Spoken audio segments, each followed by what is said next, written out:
सतगुरु इष्ट चरण और धारे, सतगुरु इष्ट चरण और धारे, करत है पूजा भाव भक्ति से, सतगुरु इष्ट चरण और धारे, चरणामृत ले माथे लाए, चरणामृत ले माथे लाए, करत सभी कुछ भाव भक्ति से, सतगुरु इष्ट चरण और धारे।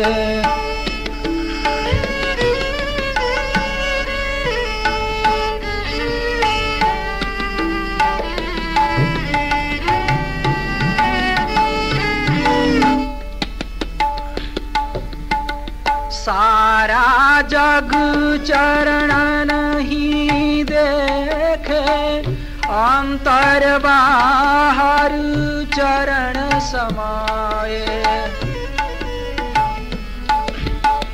सारा जग चरणन ही देखे, अंतर बाहर चरण समाये, शंकर शक्ति तहाँ विराजे, शंकर शक्ति तहाँ विराजे, ध्यान धरत वो मान भक्ति से, सतगुरु इष्ट चरण और धारे, करत है पूजा भाव भक्ति से, सतगुरु इष्ट चरण और धारे।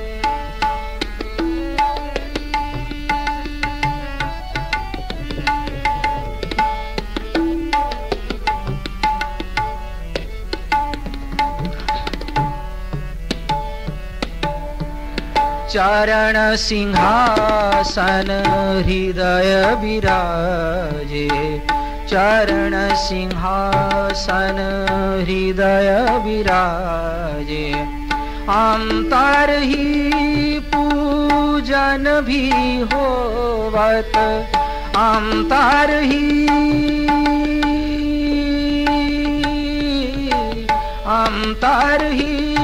पूजन भी होवत, अंतर ग्रहण करे पादोदक, मन आनंदित भाव भक्ति से, सतगुरु इष्ट चरण और धारे, करत है पूजा भाव भक्ति से, सतगुरु इष्ट चरण और धारे।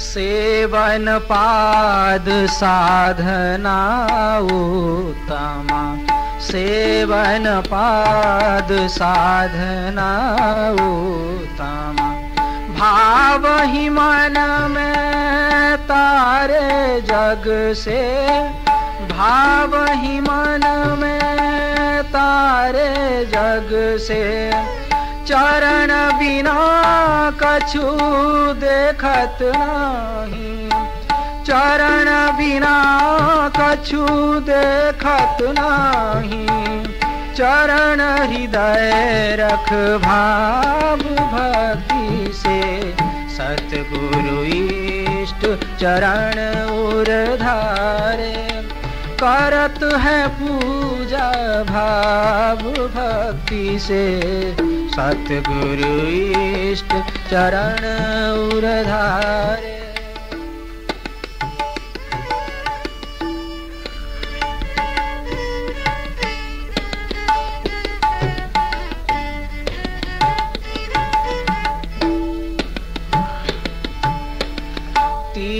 शिवो भक्त जो साचा, तीर्थ शिवो भक्त जो साचा।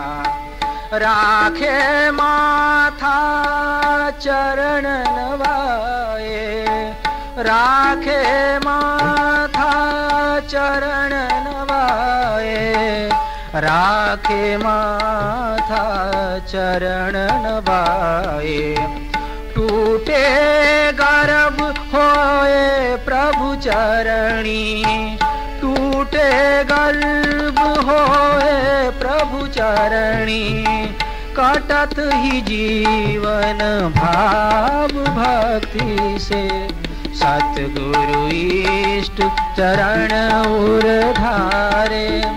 करत है पूजा भाव भक्ति से, चरणामृत ले माथे लाए। करत सभी कुछ भाव भक्ति से, सतगुरु इष्ट चरण उरधारे। सतगुरु इष्ट चरण उरधारे, चरण उरधारे, चरण उरधारे।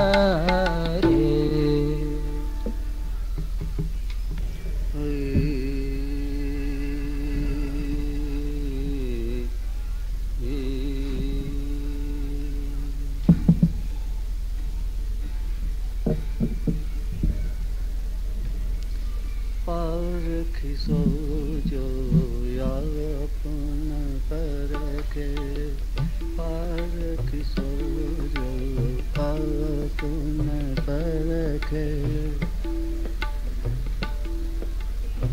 पारख सो जो यापन परखे। अंकुश राखे सदा ही मन पर, अंकुश राखे सदा ही मन पर। बुरा करत जग मन धड़के, पारख सो जो पारख सो जो आपन परखे। पारख सो जो आपन परखे।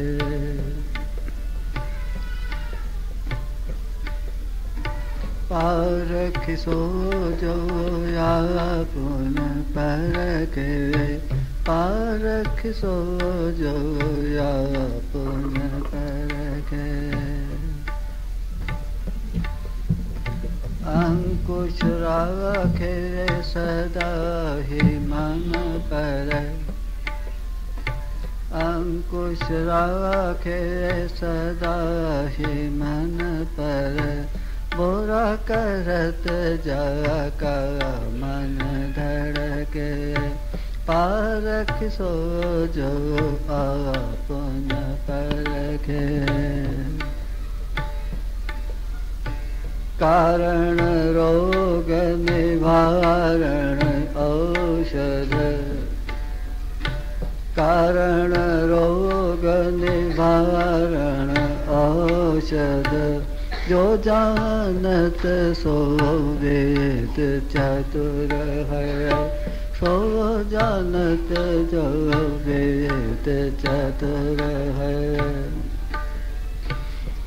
गुरुदेव ये चारों जानत, गुरुदेव ये चारों जानत।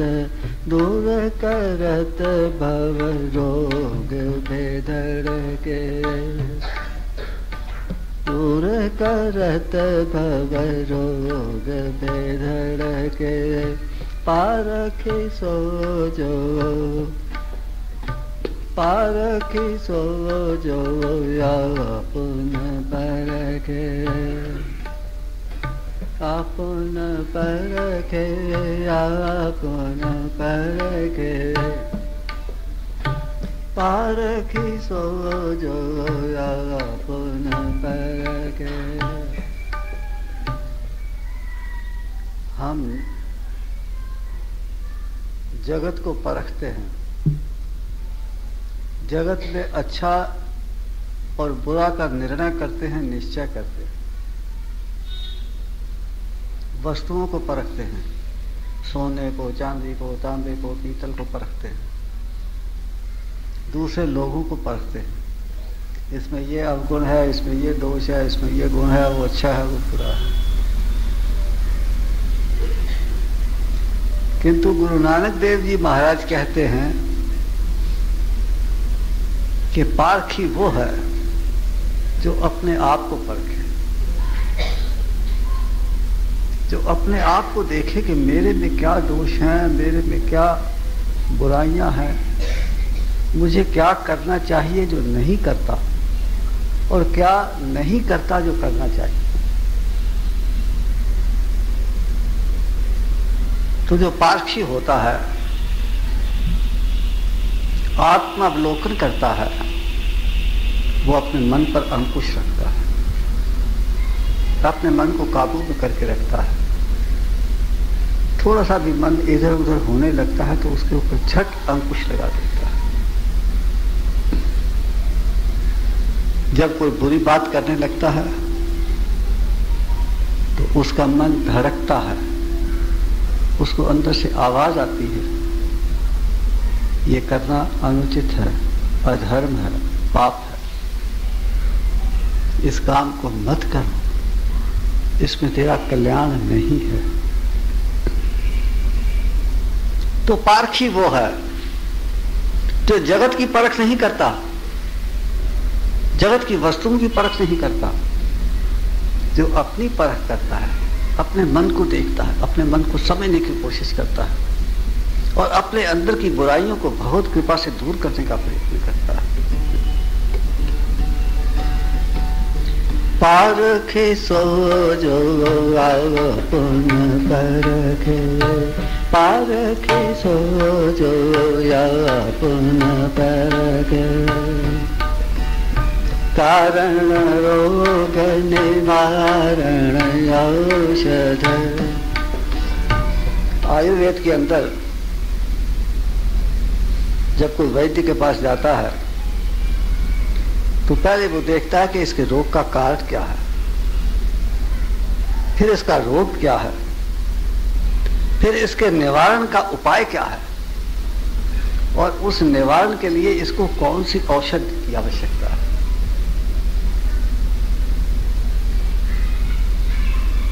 जो इन चारों बातों को जानता है, समझता है, उसी को चतुर वैद्य कहा जाता है। गुरुदेव जानते हैं कि आपकी बीमारी क्या है, आपका रोग क्या है, उस रोग का कारण क्या है, उस रोग को दूर करने का उपाय क्या है, और स्वास्थ्य क्या है। जिस स्वास्थ्य को आप प्राप्त करना चाहते हैं वो स्वास्थ्य क्या है, और आपको कौन से साधन की आवश्यकता है। गुरुदेव इन चारों बातों को जानते हैं, इसीलिए वो आपके भाव रोग को दूर करने में समर्थ होते हैं।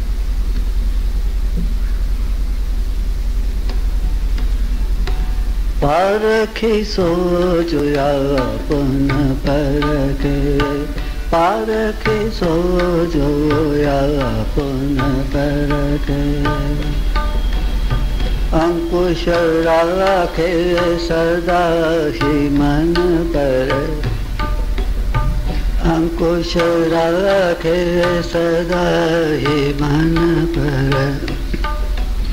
बुरा करत जाका मन धड़के, बुरा करत जाका मन धड़के।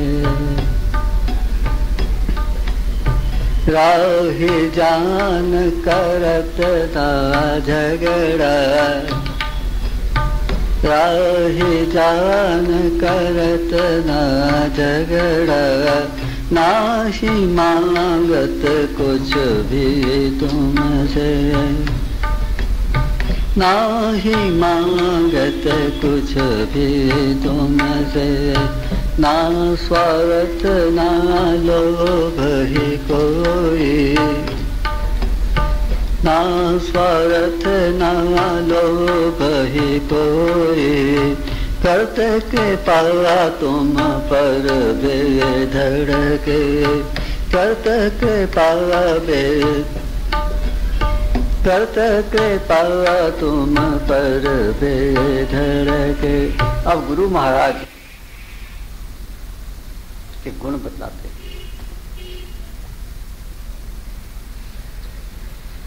राही जान करत ना झगड़ा, और ना ही मांगत कुछ भी तुमसे। आप गुरु के पास जाते हैं, गुरु के मन के अंदर ये बात नहीं आती कि आपके पास पैसा है तो मैं पैसा ले लूं, आपके पास कोई साधन है तो मैं वो साधन ले लूं, आप किसी अधिकार में हैं तो उस अधिकार का मैं उपयोग करके कोई अपना काम करवा लूं, या और कोई स्वार्थ आपसे गुरु को नहीं होता। गुरु को केवल मात्र आपके कल्याण की चिंता होती। गुरु आपसे कुछ लेना नहीं चाहता, आपको देना चाहता है, आपको मार्ग दिखाना चाहता है, आपको शक्ति प्रदान करना चाहता है, आपको अध्यात्म पथ पर आरूढ़ करना चाहता है। इसलिए गुरु जो है वो बेधड़क होकर के आपके ऊपर कृपा कर सकता है, क्योंकि उसको कोई स्वार्थ नहीं, कोई उसको लोभ नहीं, केवल आपका कल्याण चाहता है। पारखे सो जो पारखे सो जो यापन परखे, पारखे सो जो यापन परखे। नानक जानत गुरु रोग को, नानक जानत गुरु रोग को, जीव ब्रह्म का भेद अभेदा, जीव ब्रह्म का भेद अभेदा। चुकत नहीं जो जगत वासना, झुकत नहीं जो जगत वासना, पार लगावत शिष बेधड़ के, पार लगावत शिष बेधड़ के। पार की सो जो पुन पर के। अब जो पारखी होगा और अपने आप को देखेगा, अपने अवगुणों को, अपने दोषों को देखेगा, वही पारखी उन अवगुणों और दोषों को दूर करने का उपाय सोचेगा और उसी उपाय करने के लिए वो गुरु की शरण ग्रहण करेगा। और गुरु एक ऐसा वैद्य है जो कि उस रोग को जानता है कि इसका भाव रोग, इसका कारण क्या है। जगत के प्रति आसक्ति, आसक्ति का कारण क्या है, संस्कार, संस्कारों का कारण क्या है, आसक्ति युक्त कर्म, आसक्ति युक्त कर्म का कारण क्या है, अहंकार। इस एक के पश्चात एक वो कारण को देखता चला जाएगा और अंतिम कारण तक पहुंच जाएगा, माया। तस्य हेतु अविद्या, जगत के दुखों का कारण एक अविद्या, माया है। इसलिए आपके चित्त के ऊपर से माया का आवरण हटना चाहिए। और माया का आवरण हटाने के लिए क्या उपाय किया जाए। चित्त को शुद्ध किया जाए, संस्कारों को क्षीण किया जाए, वासना को क्षीण किया जाए, कर्तृत्वाभिमान को समाप्त किया जाए, प्रारब्ध को समाप्त किया जाए। अब इसका उपाय क्या है। साधक अपने प्रयत्न से ये सब नहीं कर सकता। उसके अंदर इतनी क्षमता ही नहीं है। और क्षमता क्यों नहीं है, उसका कारण क्या? अहंकार। क्योंकि अहंकार के वशीभूत होकर के साधक जो कुछ भी करेगा उसके संस्कार संचय हो जाएगी। इसलिए साधक अपने प्रयत्न से तो अपना चित्त शुद्ध कर ही नहीं सकता और अपने चित्त के ऊपर से माया का आवरण उतार ही नहीं सकता। तो उसका उपाय क्या? ईश्वरीय शक्ति की जागृति और कार्यशीलता। जब ईश्वर शक्ति अंतर में जागृत होकर के प्रत्यक्ष और निश्चित कार्यशील हो जाती है और साधक उस शक्ति की क्रियाशीलता को अपने अंतर में घटित होता हुआ प्रत्यक्ष अनुभव करता है, तो उसके संस्कार क्षय होने आरंभ हो जाते हैं, उसकी वासना क्षीण होना शुरू हो जाती है, उसका अहम शुद्ध होना आरंभ हो जाता है। धीरे धीरे करके उसका कर्तृत्वाभिमान भी समाप्त हो जाता है, उसका प्रारब्ध भी समाप्त हो जाता है, उसके चित्त के ऊपर से सभी प्रकार के आवरण भी उतर जाते हैं। गुरु इस बात को जानता है और गुरु के पास वो औषध भी है। गुरु इस बात को जानता है, वो ऐसा वैद्य है जिसके पास औषध है और वो औषध देकर के, वो नाम देकर के, नाम शक्ति को शिष्य के चित्त के अंदर जागृत करके और उसे अध्यात्म पथ पर आरूढ़ कर देता है। गुरु ये भी जानता है जीव क्या है, ब्रह्म क्या है, जीव और ब्रह्म में भेद क्या है और जीव और ब्रह्म में क्या अभेद है, भेद क्या है और अभेद क्या है, वो कहां पर एक दूसरे से भिन्न है और कहां पर एक दूसरे के ही दो रूप हैं। गीता में कहा जीवो ब्रह्मैव नापरः, जीव जो है वो ब्रह्म ही है, वो कोई दूसरा नहीं है। तो जीव ब्रह्म ही है, इस बात को गुरु जानता है, इस बात को वो अनुभव किया हुआ होता है, ये प्रत्यक्ष अनुभव उसके समक्ष होता है। इसीलिए वो आपको एक ऐसी औषध दे सकता है, वो ये जानता है कि कौन कौन से मार्ग से होकर के आपको जाना है, क्या क्या अड़चनें कठिनाइयां आपके मार्ग में आने वाली हैं, वो सब जानता है। जिस प्रकार से माता छोटे बच्चे को उंगली पकड़ करके रास्ता दिखाती हुई, जहां कीचड़ है वहां उसको अच्छी तरह से उसका हाथ पकड़ लेती, कोई ज्यादा ऊबड़ खाबड़ जगह होती है उसको उठा लेती है, उसको सचेत करती जाती है, आगे गड्ढा है, नाली है, थोड़ा संभल के चलना बेटा। इस तरह से गुरु उंगली पकड़ करके शिष्य की और संभालता हुआ, बचाता हुआ, रास्ता दिखाता हुआ उसकी उंगली पकड़ करके आगे आगे ले चलता है। यही तो गुरु है। और फिर गुरु कैसा होता है? झुकत नहीं जो जगत वासना, जगत की वासनाओं के समक्ष वो आत्मसमर्पण नहीं कर देता, डट करके उनके सामने खड़ा हो जाता है। वासना उसके ऊपर आक्रमण, सबसे प्रथम तो आक्रमण कर ही नहीं सकती, और यदि वासना का आक्रमण उसके ऊपर होता है तो उसको वो सहन कर लेता है, उसको झेल लेता है, उसको अपनी तपस्या में भस्म कर देता है। यही तो तप है।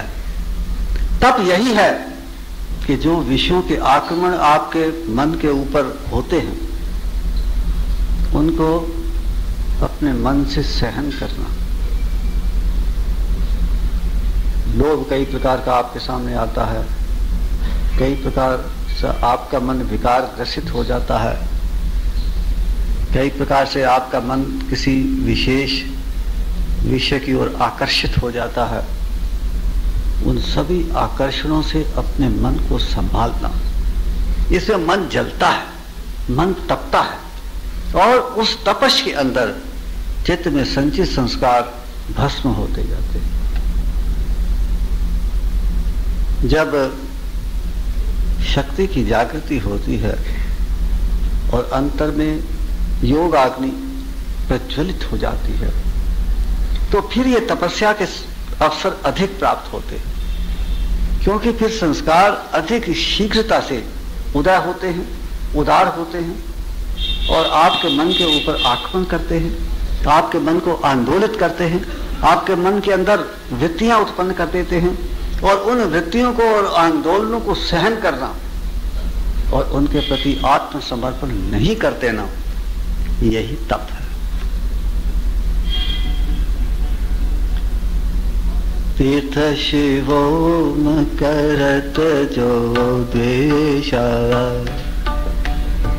तीर्थ शिवोम करत जो द्वेषा, गुरु के संग गुरु के शेषन, गुरु के संग गुरु के शेषन, ताहि खात मात दुर्भागी, ताहि खात मात दुर्भागी, गुरु तो चला जात पे धड़के, गुरु तो चला जात पे धड़के, पारखी सो जो आपन परखे। अब कहा कि जो गुरु से द्वेष करता है और गुरु के शिष्यों से अर्थात अपने गुरु भाइयों से द्वेष करता है, वो दुर्भाग्यशाली होता है, वो मात खा जाता है, उसे पता नहीं लगता किंतु जगत के अंदर उतरता चला जाता है। जितना अधिक गुरु से और गुरु भाइयों से द्वेष, देखिए जब गुरु दीक्षा देते हैं तो गुरु के समक्ष केवल एक भाव होता है, शिष्य के कल्याण का भाव। अब शिष्य के कल्याण का भाव आपके प्रति भी है और दूसरे शिष्यों के प्रति भी है, सबके प्रति कल्याण का भाव है। जब आप किसी गुरु बंधु से द्वेष करते हैं तो इसका अर्थ यह है कि आप गुरु संकल्प के विरुद्ध आचरण करते हैं। गुरु का संकल्प है किसी विशेष शिष्य के कल्याण का और आप उससे द्वेष करते हैं, आप उसकी निंदा करते हैं, आप उसको गिराना चाहते हैं, आप उसका अहित करना चाहते हैं, अर्थात गुरु संकल्प और गुरु भावना के विरुद्ध आप चलते हैं। और गुरु भावना के विरुद्ध जाने पर आप गुरु तत्व से छूट जाते हैं, टूट जाते हैं, और जो शक्ति आपस में मिल करके 1 और 1 11 हो जाती है, वही शक्ति आपस में टकराने पर 0 रह जाती है, शून्य। ताहि खात मात दुर्भागी, ताहि खात मात दुर्भागी, गुरु तो चला जात बेधड़के। गुरु को कोई अंतर नहीं पड़ता, गुरु तो बेधड़क बेखटके चलता चला जाता है। जो द्वेष करता है वो अपना ही अहित करता है, वो अपना आत्मावलोकन नहीं करता, अपने अवगुणों को नहीं देखता, अपने दोषों को नहीं देखता, दूसरे के दोषों को देखने की उसकी वृत्ति उसको स्वयं को ले डूबती।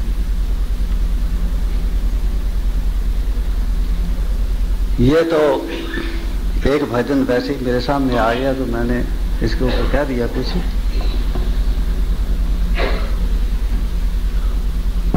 आज का जो सत्संग है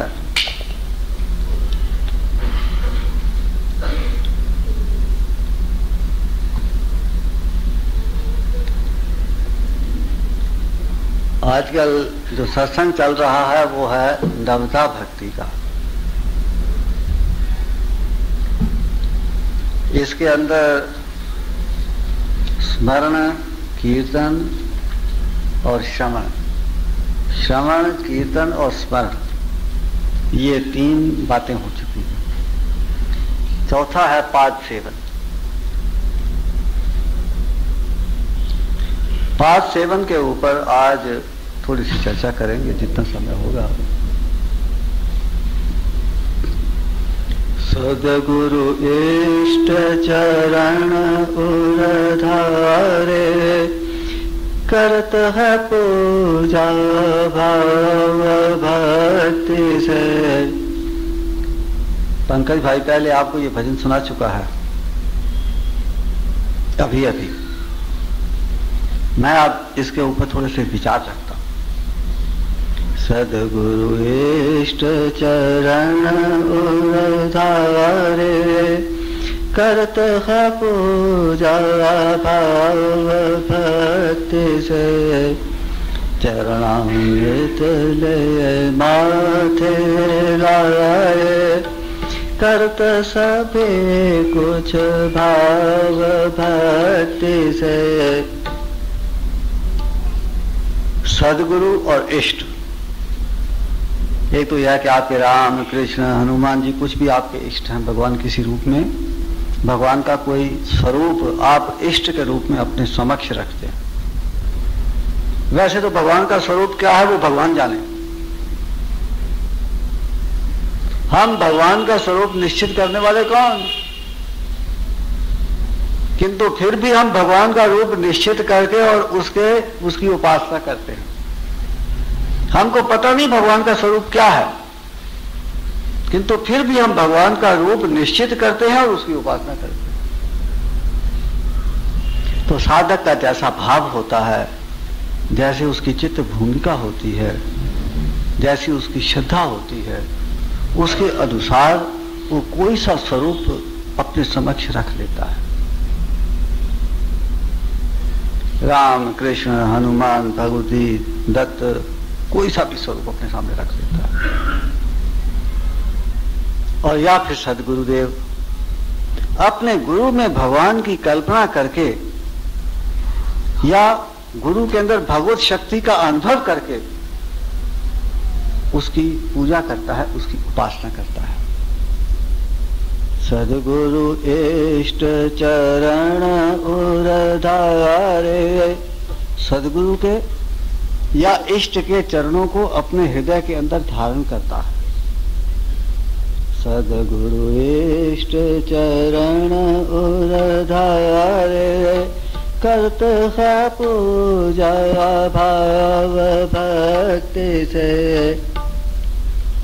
फिर बड़ी श्रद्धा से, भाव से, आदर सहित उनकी पूजा करता है। अब ये देखिए, एक तो गुरु के चरणों को हमने अपने सामने रखा, कोई उनकी खड़ाऊं रखी या उनका कोई चित्र रखा या उनके चरण किसी भी रूप में अपने सामने रखे और उसकी हम पूजा कर रहे हैं। उस पूजा के साथ यदि हमारा हृदय का भाव है तो उस पूजा का कोई अर्थ है, और यदि हृदय का भाव ही नहीं है तो फिर वो पूजा केवल एक दिखावा मात्र रह जाती है। जब आपके हृदय के अंदर भाव है तो इसका अर्थ यह है कि वो चरण जो आपके समक्ष रखे हुए हैं या आपके समक्ष नहीं है, आपके हृदय के अंदर विराजमान है। तो जब सामने रखे हुए चरणों की हम पूजा करते हैं तो वास्तव में अपने हृदय के अंदर धारण किए हुए चरणों की हम पूजा करते हैं।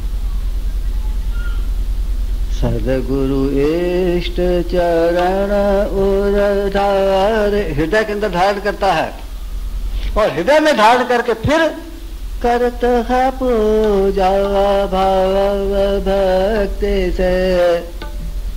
चरणामृत ले माथे लाए। अब दो प्रकार की पूजा हो गई, एक तो प्रत्यक्ष पूजा या भौतिक पूजा, जिसके लिए गुरु के चरण हमारे सामने होने चाहिए। या तो गुरुदेव बैठे होने चाहिए और गुरु के चरण होने चाहिए, या गुरुदेव के चरणों का चित्र होना चाहिए, या गुरुदेव की खड़ाऊं होनी चाहिए, या फिर कोई इष्ट जो है हमारा उसकी प्रतिमा होनी चाहिए, उसकी मूर्ति होनी चाहिए, और उस मूर्ति के चरण हम भाव भक्ति के साथ उसका पूजन करते हैं। किंतु वो चरण यदि हमारे हृदय के अंदर आ जाते हैं तो हमारी पूजा बाह्य नहीं होकर के आंतरिक हो जाती है। तब हम अपने हृदय के अंदर के चरणों के ऊपर अपने अंतर से ही पुष्प अर्पण करते हैं, अपने अंतर से ही अपना भाव अर्पण करते हैं, अपने अंतर से ही उसकी पूजा करते हैं। ये सारी क्रिया अंतर में अपने आप घटित होती है। सदगुरु इष्ट चरण उरधारे, करत है पूजा भाव भक्ति से, चरणामृत ले माथे लाए। अब बाहर का चरणामृत लेकर के उन चरणों को स्नान करवा करके धो करके उसका हम चरणामृत जो है अपने माथे पर लगाते हैं, या अपने हृदय के अंदर अपनी भावना के जल से उन चरणों को धो करके और उसका जो चरणामृत है वो अंतर में अपने माथे पर लगाते हैं। ये साधक की या भक्त की स्थिति के ऊपर है, उसकी कैसी स्थिति है, वो किस स्तर के ऊपर उसकी पूजा घटित हो रही है और कौन सा चरणामृत वो ग्रहण कर रहा है। कोई बाह्य चरणामृत ग्रहण कर रहा है या आंतरिक सूक्ष्म चरणामृत, आनंद रूपी चरणामृत को ग्रहण कर रहा है। चरणामृत ले माथे लाए, करत सभी कुछ भाव भक्ति से, सारा जग चरण ही देखे। अब इससे थोड़ी ऊंची अवस्था आ गई। उन चरणों के अंदर वो सारा जगत समाया हुआ देखता है, या इस सारे जगत के अंदर वो चरणों को ही फैले हुए देखता है। आप किसी भी तरह से समझ लीजिए, या तो ये कि सारा जगत जो है वो चरणों के अंदर समाया हुआ है, और या जो मेरे गुरुदेव के चरण हैं या मेरे इष्ट देव के चरण हैं वो सारे जगत के अंदर कण कण में रोम रोम के अंदर वो चरण समाये हुए फैले हुए। सारा जग चरण ही देखे, अंतर बाहर चरण समाये। वो अपने हृदय के अंदर देखता है झांक करके, तो वहां भी उसको सदगुरु देव के, अपने इष्ट देव के चरण ही दिखाई देते हैं। और बाहर जगत के अंदर देखता है तो बाहर जगत में भी सर्वत्र श्री सदगुरु देव के चरण ही फैले हुए दिखाई देते हैं। वो अपने अंतर में भी चरण देखता है और बाहर भी चरण ही देखता है। वास्तव में चरणों का अर्थ यहां पर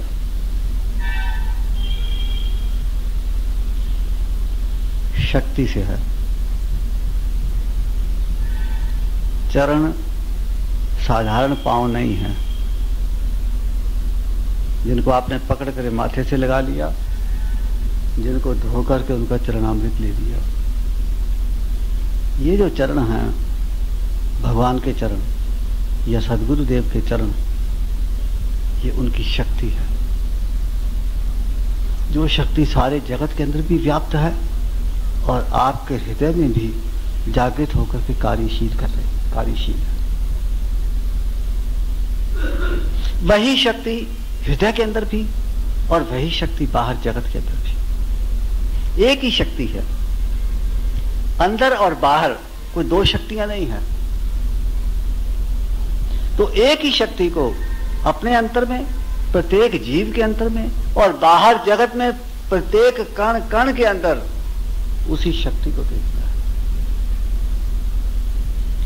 सारा जग चरण ही देखे, अंतर बाहर चरण समाये, शंकर शक्ति तां विराजे। अब जो चरण है वो शरीर के बिना नहीं रह सकते। चरण आए इसका मतलब कि सारा शरीर आया, चरण गए इसका मतलब कि शरीर चला गया। आपने चरणों की पूजा की इसका मतलब कि सारे शरीर की पूजा हो गई। आपने चरण माथे पर लगा लिए तो इसका अर्थ यह हुआ कि आपने सारे शरीर का जो आधार था वो अपने माथे पर लगा लिया। तो शंकर, शिव और शक्ति ये दोनों एक दूसरे से अलग नहीं किए जा सकते। जब आप अपने अंतर में और बाहर सर्वत्र शक्ति को ही दर्शन करते हैं तो शक्ति के साथ साथ उसका जो आधार है वो शिव वो भी उसके साथ ही होता है, क्योंकि शक्ति शिव के बिना नहीं रह सकती और शिव शक्ति के बिना नहीं रह सकता। शरीर चरणों के बिना नहीं रह सकता और चरण शरीर के बिना नहीं रह सकता। तो जब आपको सर्वत्र चरण दिखाई देते हैं अर्थात शक्ति दिखाई देती है, तो शक्ति का आधार शक्तिमान जो शिव है वो तो उसके साथ ही सर्वत्र हर जगह विराजमान होता है, विद्यमान होता है। शंकर शक्ति तहाँ विराजे, ध्यान धरत वे भाव भक्ति से।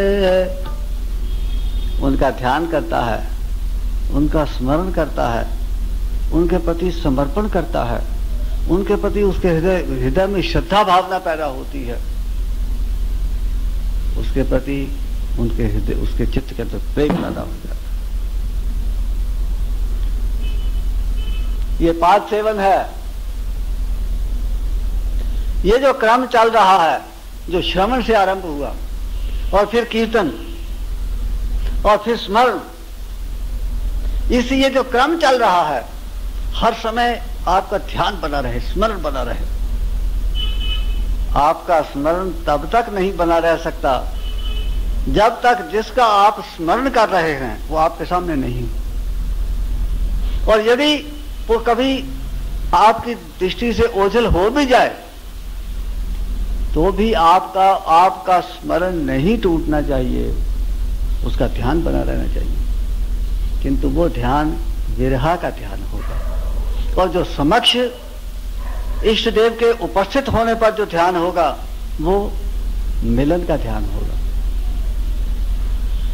तो विरहा का ध्यान और संयोग और वियोग का ध्यान दोनों प्रकार से ध्यान होता है। चरण सिंहासन हृदय विराजे, चरणों का जो सिंहासन है उसके हृदय के अंदर स्थापित हो जाता है, अर्थात उसका हृदय चरणों का सिंहासन बन जाता है, जिसके अंदर भगवान की शक्ति सर्वदा हर समय हर पल हर क्षण विद्यमान रहती है, समक्ष उपस्थित रहती है।